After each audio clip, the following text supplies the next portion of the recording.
So I have already created my image with the background layer with the white color.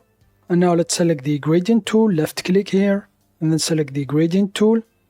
Make sure the foreground color is black and the background is white. The shape is linear. So here are the settings. I'm going to select this one here. So from foreground to background, and now I'm going to trace my gradient. So here it is. And now go to filter, pixelate, and then select color halftone. And now bring the angle 1, angle 2, and angle 3 all to 0 degrees. So I'm going to reduce angle 1 to 0, and then reduce angle 2 to 0 again, and angle 3 to 0. And now I'm just going to increase the radius here in order to increase the size of the dots, the halftone. So here it is.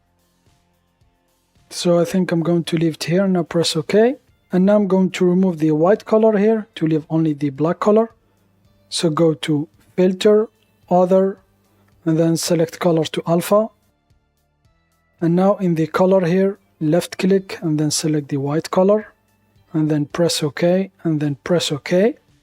And now I'm going to create a new layer. Click on this icon, place it under the background halftone layer, select it, select the paint bucket tool or the gradient tool, any color you want. So I'm going to select the paint bucket, going to left click on the foreground. So for example, I'm going to select this yellow color, press OK, and then left click. So here it is. And now, for example, if I select the background layer, I can still, for example, remove these parts here. So let's select the rectangle, select, and then I'm going to make a selection here like this. Press enter and then press the delete key on your keyboard. So here it is. Go to select, deselect, and you can still, for example, increase or decrease the size of the halftone background, this one here. Select the move tool. If you check transform controls, so we need to uncheck the icon here to unlock it, left click. So now we can increase the size or decrease it. So I'm going to leave it like this, and now just click on this icon here to confirm.